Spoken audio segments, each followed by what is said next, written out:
오늘 본문 17장은요, 이런 내용입니다. 근데 이런 내용인데, 사실 굉장히 특이하거든요. 특이한 점이 하나 있습니다. 뭐가 특이하냐면, 이 17장 전체에서 다윗은 거의 등장하지 않죠. 다윗은 이제 마지막에 조금 등장을 하긴 하지만, 전체적인 큰 흐름에서는 다윗이 크게 중요한 역할을 하지는 않습니다. 그런데 분명히 우리가 기억해야 할 것은 여기에서 다윗의 승리가 준비되고 있다는 것이죠. 그럼에도 다윗은 아무것도 하지 않았다. 이게 굉장히 중요한 장면입니다. 이것이 무엇이냐면 바로 하나님의 주권이죠. 하나님의 주권. 우리가 하나님의 주권에 대해서 이야기를 많이 하죠. 하나님의 주권이 뭘까요? 하나님의 주권.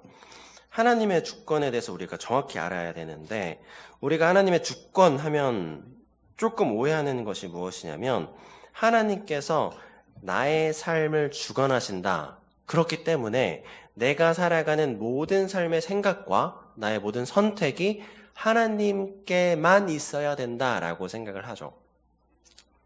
반은 맞는 이야기입니다. 반은 맞는 이야기인데, 하나님의 주권이라는 것은 사실 그 정도가 아니고요. 하나님께서 우리에게 허락하신 주권은 내 삶 속에서의 하나님의 주권이 임하게 됩니다. 근데 그와 동시에 나의 삶의 밖에서도 하나님의 주권이 동시에 일어나게 됩니다. 무슨 말이냐면요. 그러니까 내가 살고 있는 시간 있잖아요. 내가 살고 있는 시간과 공간과 내가 느낄 수 있는, 그리고 내가 볼 수 있는 그런 범위 안에서만 하나님의 주권이 일어나는 것이 아니라요. 내가 생각하지 못하고 내가 알지 못하고 통제할 수 없는 시간과 공간과 상황을 하나님께서는 모든 것들을 다 주관하신다는 거죠. 그러니까 내가 하나님을 알지 못하는 순간에도, 하나님을 알지 못하고 살았던 그 순간에도, 그리고 하나님에 대해서 내가 생각하지 않고 살아가는 그 순간에도 하나님은 나의 삶을 주관하십니다. 내 영역 밖에서. 그러니까 내가 살아가는 영역 밖에서 하나님께서는 나의 삶을 주관하신다는 거죠. 사도 바울이 어떤 고백을 하냐면 갈라디아서 1장에 예수 그리스도를 이방에 전하게 하시기 위해서 모태로부터 나를 택정하셨다, 나를 택하셨다라고 말씀하시거든요.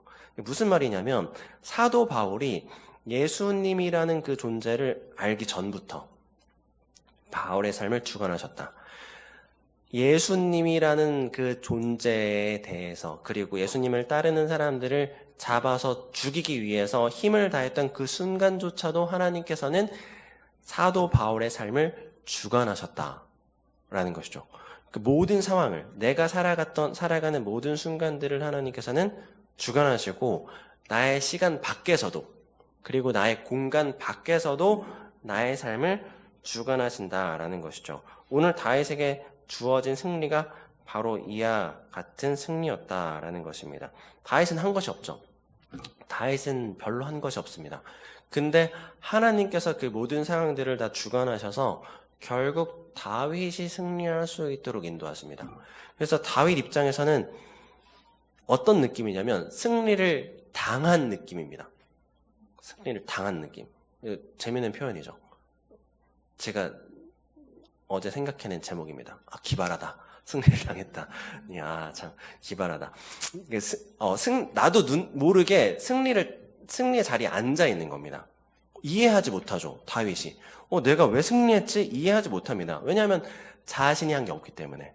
모든 상황을 주관하시는 분은 하나님이었기 때문에. 하나님께서 다윗의 삶도 주관하셨지만 모든 상황을 다 주관하셔서 다윗을 승리의 자리에 인도하셨기 때문에, 그렇기 때문에 다윗은 그 승리에 이해할 수 없은 가운데에서도 하나님을 향하여서 감사할 수 있었던 것이죠.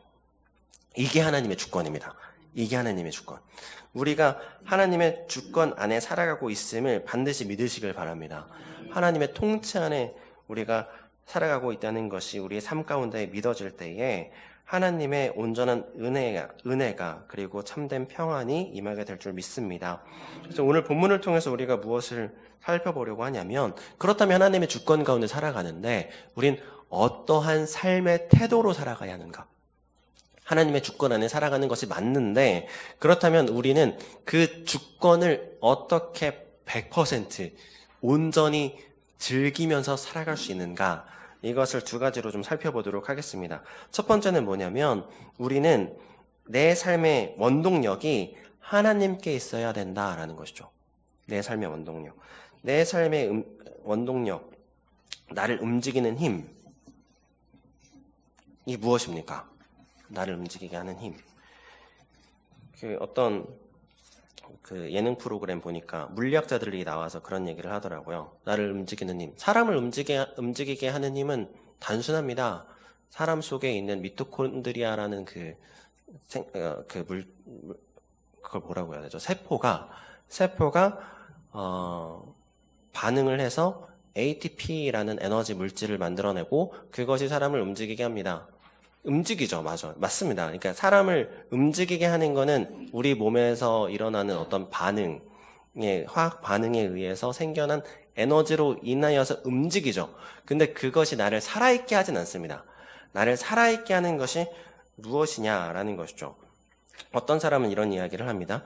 나는 재미가 느껴지지 않으면, 흥미를 느끼지 않으면 난 움직이지 않습니다.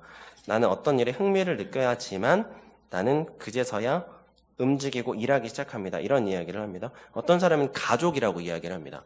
나는 내 가족 때문에 일을 합니다. 이렇게 이야기를 하기도 하죠. 그리고 사실 어떤 사람 아니고 대다수의 사람은 돈이라고 이야기합니다. 나를 움직이는 힘은 돈입니다. 돈 때문에 내가 어쩔 수 없이 나를 움직여서 일을 하죠. 라고 이야기를 하죠. 근데 성경에 보면 사도 바울이라는 사람은 그리스도라고 이야기를 하거든요. 그리스도. 빌립보서 1장 21절에 이렇게 말씀하시죠. 이는 내게 사는 것은 그리스도니 죽는 것도 유익함이라 라고 말씀을 하십니다. 놀라운 고백이거든요. 나의 사는 원동력은 그리스도입니다. 근데 그냥 내가 살아가는 그 삶의 원동력, 그것에 끝나는 것이 아니고 그리스도라는 그 원동력은 나를 어떻게 하냐면 죽음 가운데 나아가는 것도 유익하게 느껴질 만큼 그 힘이 놀랍습니다. 라고 고백하고 있죠. 죽음을 향하여서도 나는 걸어갈 수 있습니다. 근데 이제 그런 생각을 할 수 있죠. 목사님, 저는 당장 죽어도 괜찮습니다. 전 세상에 큰 미련이 없습니다. 이렇게 생각하는 분들이 있죠.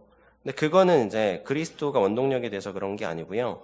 내 삶에 그냥 원동력 자체가 없어서 그렇습니다. 내 삶을 살아가게 하는 힘이 바닥나서 그렇죠. 힘이 바닥이 나서 그냥 살 마음이 없는 겁니다. 그냥. 그거랑은 전혀 다른 것이죠. 오히려 원동력이 남아있으면 내가 죽음을 마주하잖아요. 그러면 삶에 미련이 남게 돼 있습니다. 삶에. 돈이 많으면 미련이 남죠. 나 더 누리고 싶은데 라는 마음이 자연스럽게 생깁니다. 명예, 권력 있는 사람은 마찬가지고요. 자신이 누리고 있는 무언가, 그리고 내가 아직은 나의 삶을 살게 할 수 있는 힘이 남아있는 사람들에게는 죽음이라는 것이 굉장한 두려움으로 다가오게 되어 있다라는 것이죠. 그래서 성경에도 똑같은 사람이 나오죠. 예수님을 찾아갔던 부자 청년이 있었습니다. 부자 청년이 예수님한테 나아가서 이야기하죠. 예수님, 제가 오래 살고 싶은데, 가능하면 영원히 살고 싶은데 어떻게 해야 됩니까? 라고 물어보는 사람도 있었다라는 것이죠. 근데 그 삶의 근원, 그 에너지, 그것이 사실은 그냥 마르면 그 삶에 대한 가치를 느끼지 못하죠. 멈추고 에너지가 있으면 삶에 대한 애착이 더 생긴다라는 것입니다. 그래서 오늘 본문을 통해서 확인할 수 있는 것들은 그 에너지에 대한 그 사람들이 어떤 원동력을 가지고 살아가는지를 우리가 들여다볼 수가 있는데요. 첫 번째 나왔던 인물이 누구였냐면 아이도벨이라는 사람이거든요. 이 아이도벨은 누구냐면 기억이 나실까요? 원래는 다윗에게 굉장한 훌륭한 전략을 항상 책사로서 좋은 지혜를 계속해서 전해주었던 사람이었는데 압살롬에게로 돌아섰던 사람이 아이도벨이었죠. 근데 그 아이도벨에게는 아이도벨을 살게 하는 삶의 원동력은 무엇이었는가? 지혜였습니다. 삶의 지혜. 나는 굉장히 지혜로운 사람이야. 나는 이것이 나의 삶을 버티게 하는 원동력이야. 라고 생각하는 사람이 바로 아이도벨이었습니다. 이 사람의 지혜가 얼마나 대단했냐면 16장 23절에 보면 뭐라고 말씀을 하시냐면요. 16장 23절에 그때의 아이도벨이 베푸는 계략은 사람이 하나님께 물어서 받은 말씀과 같은 것이라. 아이도벨의 모든 계략은 다윗에게나 압살롬에게나 그와 같이 여겨졌더라. 아이도벨이 하는 말을요, 하나님이 하신 말씀이라고 생각했다라는 것이죠. 그 정도로 지혜로운 말씀이라고 사람들이 생각했습니다. 그래서 아이도벨이 하는 말을 다윗도 이건 하나님이 하시는 말씀이지 라고 생각했고, 압살롬도 이건 하나님이 하시는 말씀이야 라고 생각했을 정도로 굉장히 지혜로운 사람이 바로 아이도벨이었다라는 것이죠. 근데 이 아이도벨이 자신이 가지고 있었던 그 삶의 동력이 끊어지죠. 후세의 전략을 선택하거든요. 압살롬이. 후세의 전략을 선택하자 그 아이도벨이 무슨 행동을 했을까요? 스스로 목숨을 끊습니다. 그냥. 23절에 오늘 17장 23절에 보면 아이도벨이 자기 계략이 시행되지 못함을 보고 나귀의 안장을 지우고 일어나 고향으로 돌아가 자기 집에 이르러 집을 정리하고 스스로 목매어 죽음에 그의 조상의 묘에 장사되니라.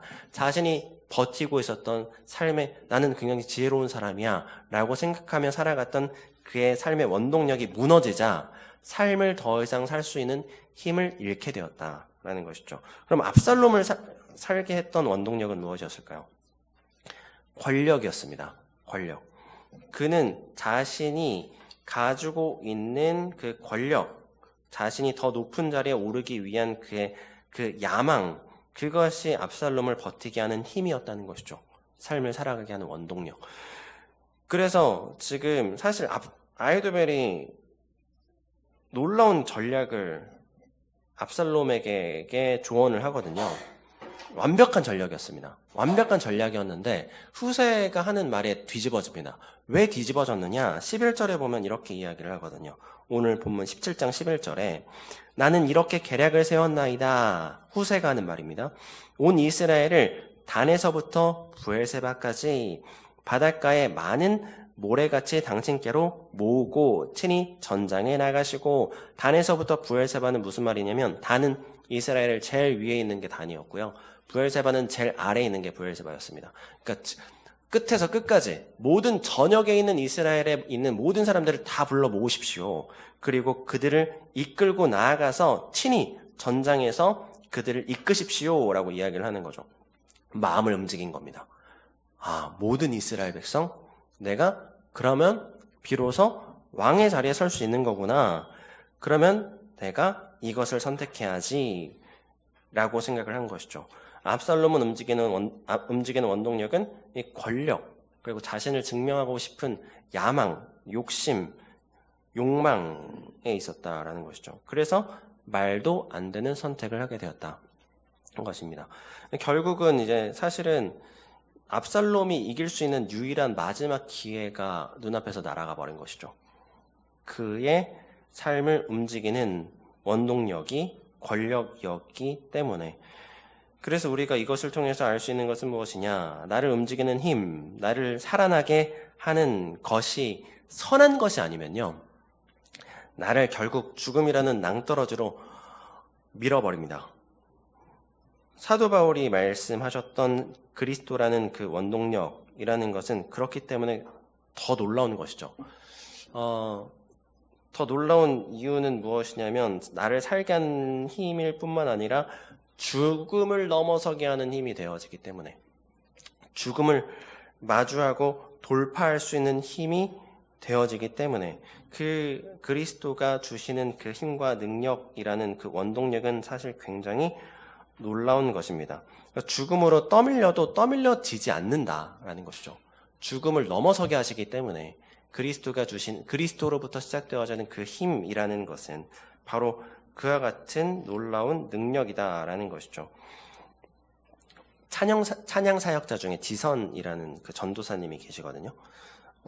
그 전도사님이 하셨던 그 간증 내용입니다. 되게 신실하게 항상 신앙생활을 하고 있었는데 찬양을 5살짜리 아들이 손에 물이 묻은 상태에서 젓가락을 가지고 놀다가 콘센트에 넣은 거죠. 그래서 정말 이제 죽을 위기에 놓이게 되었던 거죠.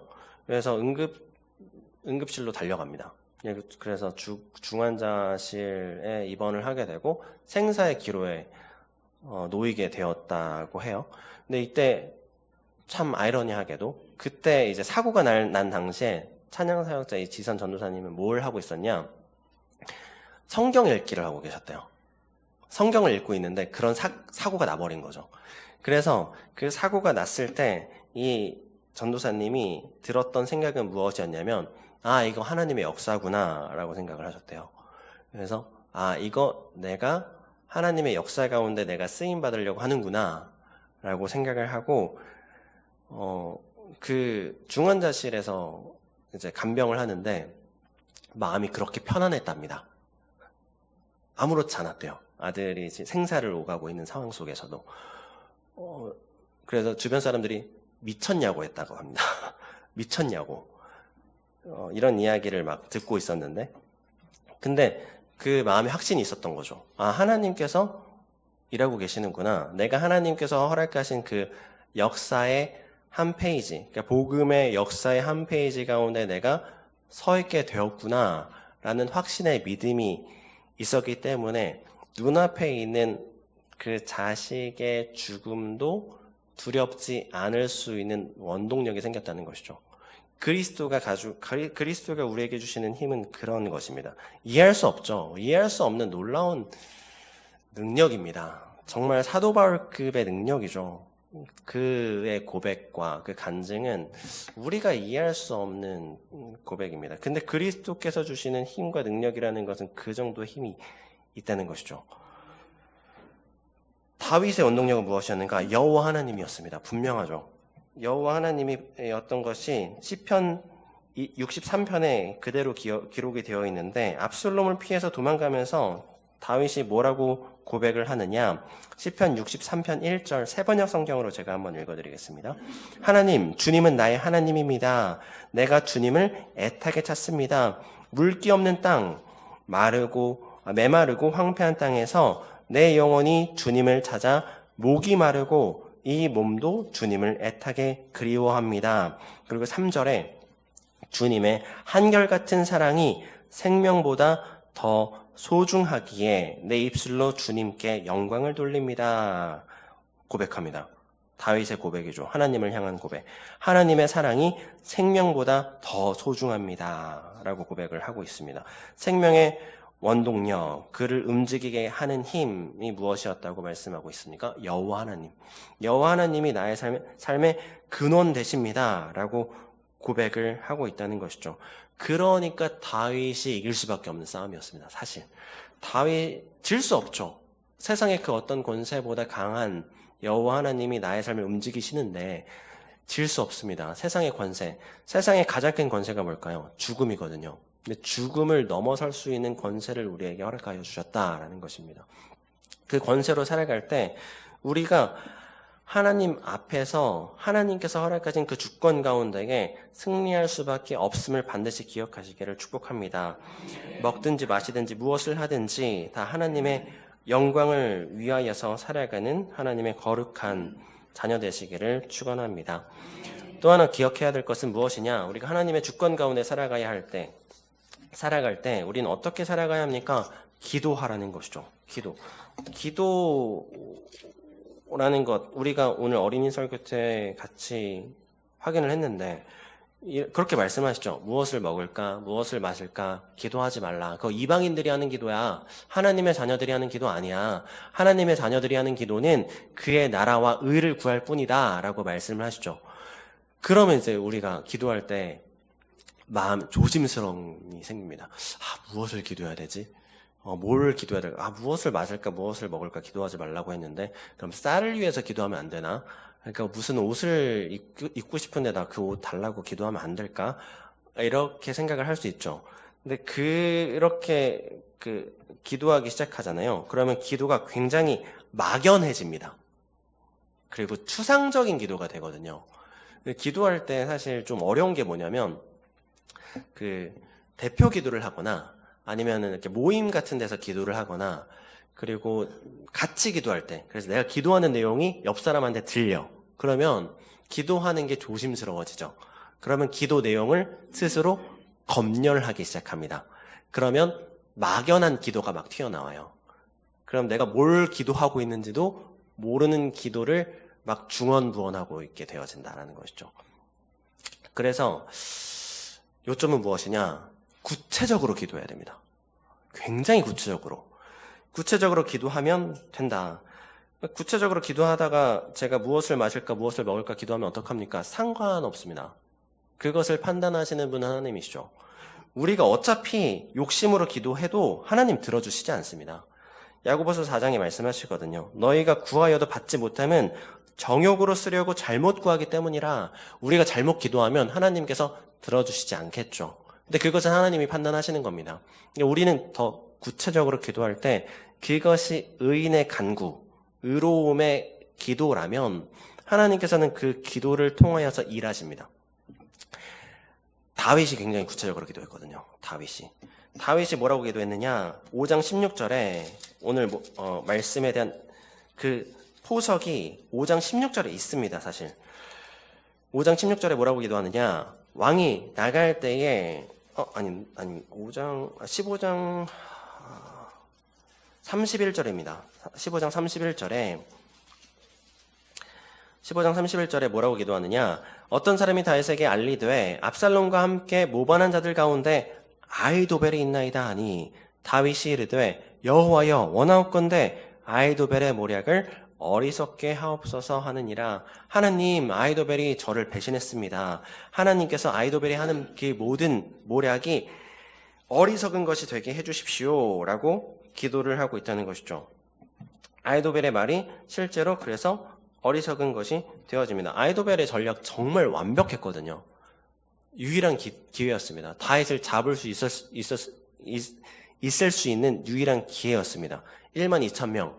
당신 갈 것도 없고 제가 빨리 갔다 오겠습니다. 오늘 저녁에 기습하면 다른 사람 잡을 거 없고 다윗만 잡으면 됩니다. 그러면 그 진영 무너지게 돼 있습니다. 완벽한 전략이었거든요. 근데 그 완벽한 타이밍을 뺏는 그 작전을 압살롬이 거절했다라는 것이죠. 후세의 말을 듣습니다. 그 응답을 오늘 17장 14절에 오늘 본문 같이 읽었던 말씀이죠. 압살롬과 온 이스라엘 사람들이 이르되 아렉 사람 후세의 계략은 아히도벨 계략보다 낫다 하니 이는 여호와께서 압살롬에게 화를 내리려 하사 아히도벨의 좋은 계략을 물리치라고 명령하셨음이더라. 하나님께서 아히도벨의 계략을 어리석은 것이 되게 하십니다. 그의 생각 자체가 어리석은 것이 아니라 그의 생각이 거절당함으로 인하여서 그의 계략이 어리석은 것이 되었다라는 것이죠. 그리고 나서 후세를 통해서 하나님께서는 다윗에게 시간을 허락하십니다. 그 압살롬이 다윗을 따라올 수 있는 시간을 늦추시죠. 그래서 다윗의 기도가 다윗에게 시간으로 응답이 됩니다. 그러니까 다윗은 아히도벨의 계략이 어리석은 것이 되게 해주십시오 라고 기도했는데 다윗에게는 시간이 주어졌다는 것이죠. 이것을 통해서 우리가 기억해야 되는 것은 무엇이냐면 다윗의 기도가 다른 모양으로 응답됐다는 겁니다. 다윗이 했던 기도가. 그러니까 내가 기도를 하죠. 구체적으로 기도를 합니다. 근데 그것이 다른 모양으로 나한테 응답될 수 있다는 겁니다. 내가 쌀을 구하면 쌀을 주시는 게 아니라 돈을 주실 수도 있다니까요. 내가 지혜를 구합니다. 근데 하나님께서 지혜를 주시는 게 아니라 책을 주실 수 있습니다. 그리고 내가 하나님 저의 믿음 없음을 용서하여 주시고 저에게 믿음을 더하여 주옵소서라고 기도했을 때 하나님께서 나에게 믿음을 강하게 할 수 있는 고난을 주실 수도 있습니다. 하나님께서 나에게 기도를 응답하시는 방법은 굉장히 다양합니다. 그러므로 나의 삶에 주권이 임하게 되었다는 것은 바로 이런 의미라는 것이죠. 내가 계획하고 내가 생각할지라도 그 발걸음을 인도하시는 분은 하나님이라는 것을 보게 하십니다. 내 생각 안에서 이루어지지 않는다. 하나님의 계획은 그와 같이 임하게 되어진다. 그러므로 우리의 삶에 우연이라는 것은 절대 없습니다.